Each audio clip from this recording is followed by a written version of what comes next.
Stovey Auto Market, where dreams are made. Hopefully Abe can buy a Lada here. We're still trying.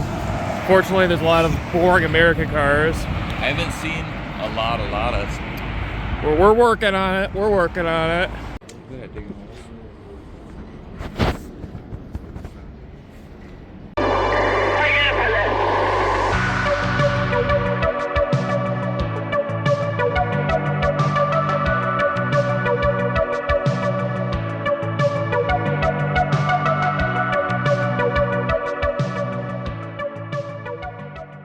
What is up, guys? Matthew here, Actual Exotic Cars. I have not made a video in a very long time, and the reason for that is, if you've read the title of this video, you probably know by now, I went Lada shopping in Georgia, the country, not the state. So why was I over there? Why did I decide to buy a vehicle over there? What is in plan over there? And kind of basically all the topics for this video. So let's begin. Georgia, basically I was kind of looking for a country for UAZ America. I don't know if you knew that's my site where I sell UAZ, Lada, gas, basically any Soviet 4x4 product. And with the situation going on in Russia right now, unfortunately the three countries where these are most common, I put up my Google Maps here because I know not everybody really knows the geography of these countries. Basically Ukraine and Russia are kind of out of the picture right now for obvious reasons.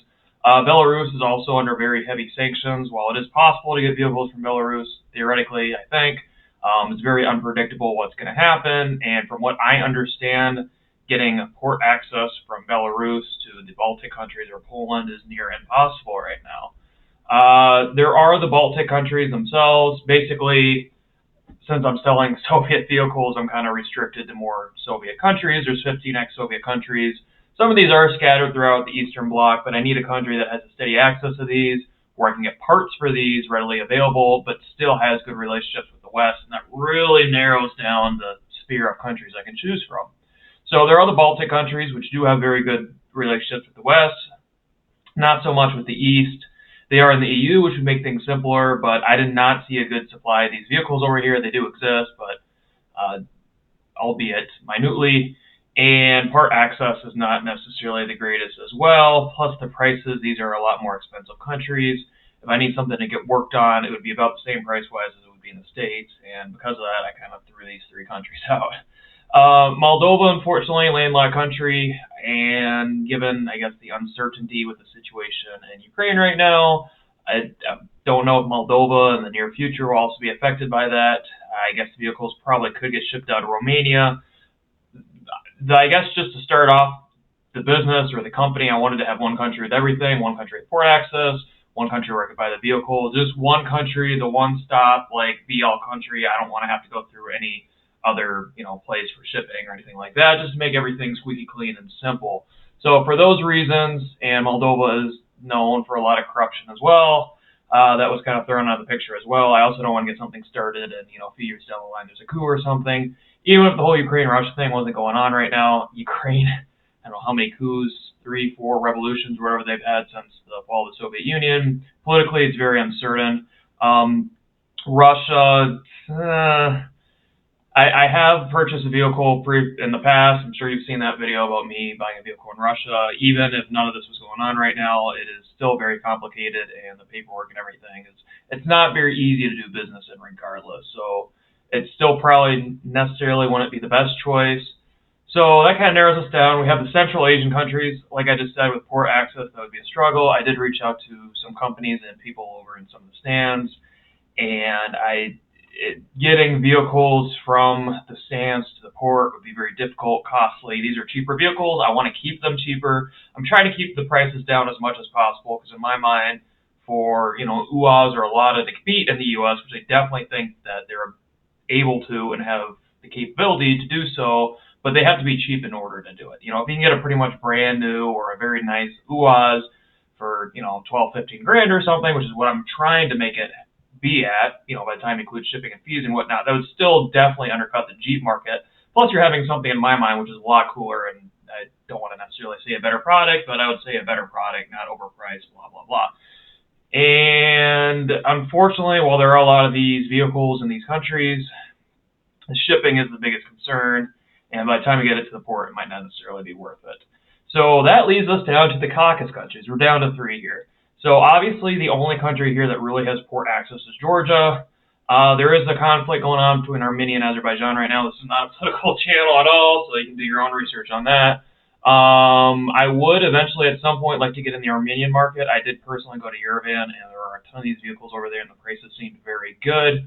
But I was also told the structure and the layout is a lot similar to Russia, and the fact that everything would be a lot more complicated. Georgia, on the other hand, getting business done is a lot easier compared to their neighbors. They're a lot more business friendly. Setting something up over there is very simple, easy, and they still have these vehicles over there. They're trying to go into the EU, so with that being said, they're more Western friendly. But after personally visiting, you can still, I mean, there's markets and stuff just for Lada, UAZ. They still reluctantly, I guess, have somewhat of a relationship with Russia. So in my mind, in a weird way, it's kind of the best of both worlds. It's everything that I'm looking for. I would still have room if I ever wanted to expand to Armenia or Azerbaijan, for example. I could still get the vehicle shipped into Georgia. It wouldn't be that complicated. I found an amazing shipping company that's willing to work with me, and we should be able to provide full door-to-door. Like, you buy your vehicle, you get it shipped. You know, let's say you live in Iowa. It'll get picked up into Tbilisi and delivered straight to your doorstep in Iowa. So basically, to make things simple, I'll kind of go through a little bit of the trip. The reason I went over there was I wanted to go through this process myself. I don't want to sell anything that I have not personally been involved with. I wanted to meet everybody who is going to be helping me out doing this process. I wanted to, pick their minds. I wanted to go through the process myself, see all the weird little details, what vehicle registration is like over there. Is it really simple to do business over there, or is that just something they say just to get people to come over? And why am I necessarily, why can't I just do a U.S. company and this and that? So hopefully this video answers all those questions. If anybody's wanting to buy a vehicle from UAZ America, I am proud to say that we are open for business. So I should have, and I'll probably end up putting some videos and pictures throughout this video so you can understand what I'm talking about. We ended up buying the Niva from a local seller within Tbilisi. You are able to buy a vehicle in Georgia with literally just a passport. That's all you need. So you pay them, it's a passport. The process is way simpler than it was in Russia. And the reason I wanted to set some business entity up in Georgia is because unfortunately the U.S., and it's with the dealerships and everything, and I'm sure it's some inside thing, maybe it's because I live in Michigan, a private seller can only sell up to 4 vehicles personally. If you want to sell more than 4 vehicles, you have to have a dealership license. No big deal, right? Well, if you look for the dealership licenses and the codes and everything, at least where I live in the state of Michigan, it's like a 20-page long document that I had to read through. You have to have property, you have to have this, blah, blah, blah. You have to have this amount, you have to have some sort of service contract or service department. It's absolutely ridiculous what you have to go through. I mean, I would probably have to have $500,000 invested. And to me, that's stupid. I don't know how many of these are going to sell. If only a dozen sells a year, that's awesome. If 100 sells a year, that's awesome. In my mind, it would save everyone money, including myself and the customer, if we only sold these on a per vehicle basis. So what that means is you give me a request, we do some looking around, me and my team, find something that we think follows your budget and what you're looking after. We send you all the information on it. If you want us to pull the trigger, we'll buy it for you, and if not, then we don't do so. There's no point of me bringing over truckloads of these to sit on some lot, rot on some lot. Maybe they'll sell, maybe they won't sell. Then I have to pay everything, all the bills, all the fees, the storage. I have to pay for the property. It's all this overhead that nobody needs, and obviously I'm going to have to pass those costs on to the buyer, which is something I don't want at all. Unfortunately, the U.S. has kind of almost blocked out online car dealerships, which I feel like is stupid, because if I want a new car, the first thing I'm going to do is go online and search to see what's out there. I'm not going to go to a dealership. So it's a really outdated system, in my opinion. However, Georgia's not this way at all. So if I open up a Georgia business entity, I can export these vehicles from Georgia using the Georgia business entity. And I don't have to go through any of that. I don't need to have all these weird licenses and requirements and this and that, and everything is kosher, sweet, awesome. So, and another cool thing too is I'm not just restricted to the U.S. I mean, if you live in Britain, if you live in Canada, Mexico, anywhere basically, then we can sell a vehicle to you with all these restrictions and requirements that unfortunately the U.S. currently offers. So, because of that, I guess Georgia's the country that we kind of settled on. So we went to the registration place. Like I said, literally just needed a passport. That's it. There's this place called Rustavi, and I'll show some clips of that here.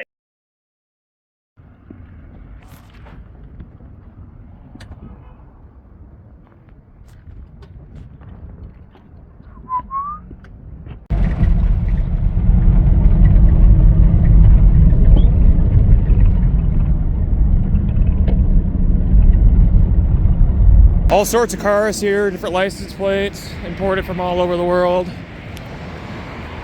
Rustavi in the background. So if you're gonna spot a lot with old vehicles, this would be the place to do it. All right, let's see if we can find a Lada. Brave. Rustavi is a gigantic auto market just outside of Tbilisi, which is the capital of Georgia. And it's very ironic because most of the vehicles coming there are from either the U.S. A lot of them actually get imported from Japan as well. It's kind of like almost going back home, if you will. There's all sorts of U.S. license plates and this and that, Ford Explorers and Priuses and all the, boring, whatever, normal American cars. And it's also the place where you go to register your vehicle. So we checked out the auto market. Unfortunately, I asked what the oldest cars they sold were. It was like, 2017 or something, 2015, whatever it was. So we're kind of out of luck on that. Obviously, in the U.S., it has to be 25 years or older. Canada's 15 years or older, so we kind of struck out there. But that's also where the registration is. So when I bought the Niva from our private seller, we went together to the auto market. Basically, it kind of took a little while, but just showed the passport, got plates, everything was clean, easy. So with UAZ America, I guess my plan is so far, if you purchase the vehicle from us, there's a local garage that we're working with. So a Georgian local will inspect the vehicle for you, make sure everything is what you want to. You'll get an email or some sort of message, basically pictures, personal thoughts, like, hey, like the radiator's leaking, it's going to add this much, this, blah, blah, blah, blah. That way you're not just buying a junk vehicle and shipping it over. Trust me from personal experience, if there's any work to be done, it's way easier to do it while you're abroad in the home country than it is when you get into the States. I will probably make a separate video on how to get Lada parts. It's a lot simpler than UAZ. I have made a video in the past on getting UAZ parts. It is definitely still possible, but a lot of times you might even be paying more for shipping than the actual parts themselves. And then again, finding anybody to work on it, labor, and so on and so forth, is going to be a lot more difficult. It's possible, but a lot more difficult than it would be in its home country. So you'll have some sort of service email. You'll have it list by list, what we recommend. And again, that depends on the package. So the packages are just for ballpark estimates anyway. If you read through my website on the Buy a UAZ page, or the Buy a Vehicle page, as it is renamed, it's kind of a ballpark estimate of what you're going to get. For example, right now we have like a $6,000 UAZ that a customer is purchasing. And by the time it gets over to the States and everything registered, I get my fee. People involved get their fee. It's probably going to be around 12 grand, which isn't necessarily too bad. This is very low mileage. The vehicle looks almost practically new, and in my mind, it's still a pretty good deal. Like I said, we're trying to keep costs down as low as possible. So that is pretty much the situation in Georgia. Like I said, there's also room to expand, given the location of this country, getting vehicles from the surrounding countries. Even if we had to go across the Caspian Sea, it's also an option. There is shipping and ferries between, Kazakhstan and Azerbaijan and some of these other countries as well. Granted, it would be a little more expensive, but the plan is right now to stick to Georgia. It's also kind of cool. I have some footage here too. There is like a local auto market, or auto bazaar as they call it, for parts and whatnot in Tbilisi, and a lot of them are Soviet, Lada, Vaz, same company, UAZ, Gaz, Belarus, the tractor. So it's kind of cool walking through there, seeing some of the local parts. I personally bought some stuff for my UAZ just because it was over there. It's cheaper. Like I said, I don't have to deal with shipping or anything like that. And it was kind of cool to check that out. Hydraulic hose store. Wow. Oh, this is like tractors and stuff.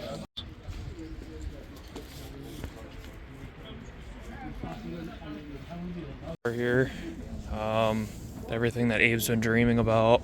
Right there. Oh my gosh, dude. Red. Is that a 1500? It is a 1500. No way. It's probably the engine out of it right there. We'll have to shove that back in real quick. No big deal. Let's head back this way. Oh, Volga, Gazelle. Huh. Opal. That is kind of cool.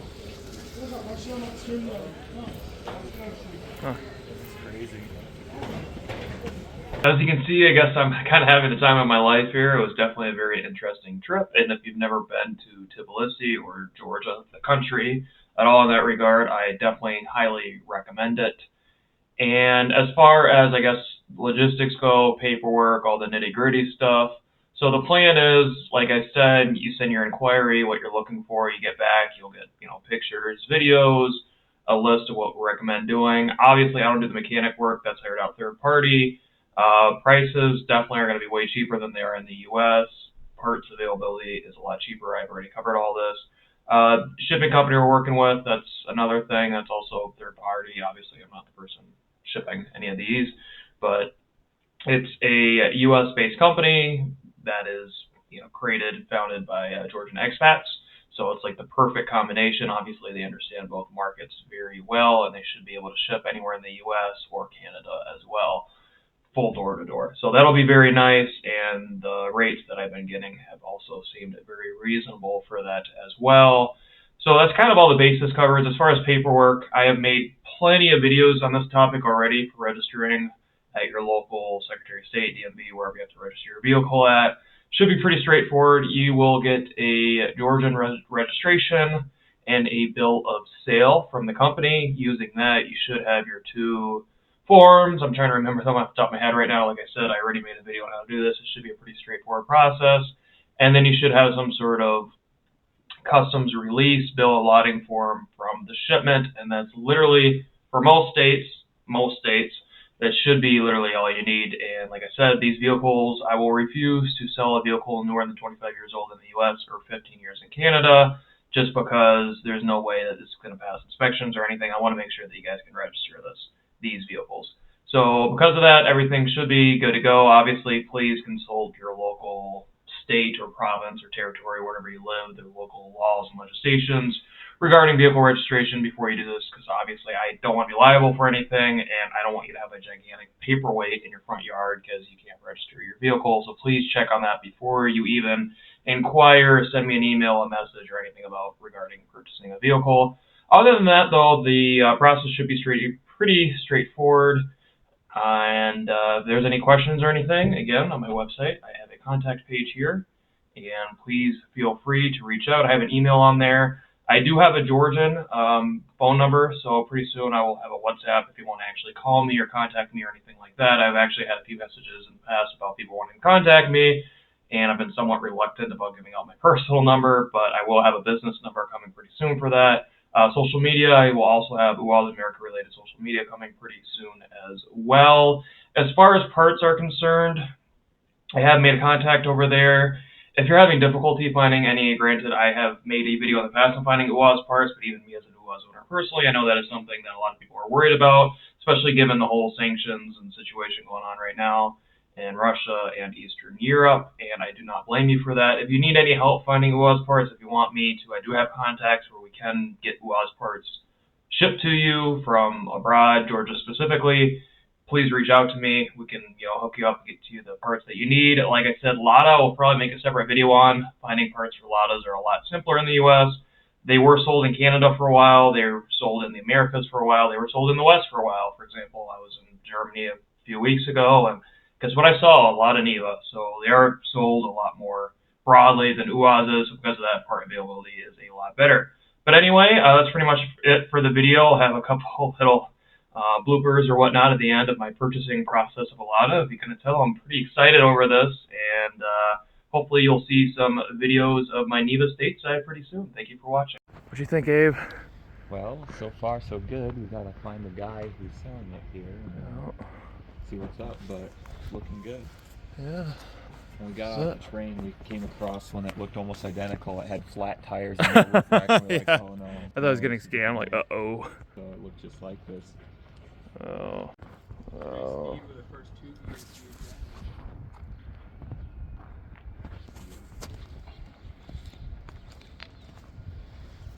It's got a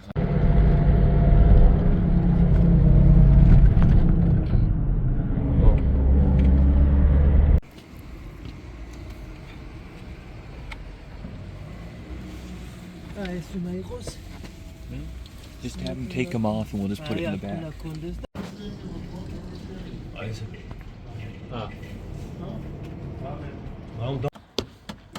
You see his one of trying to kill a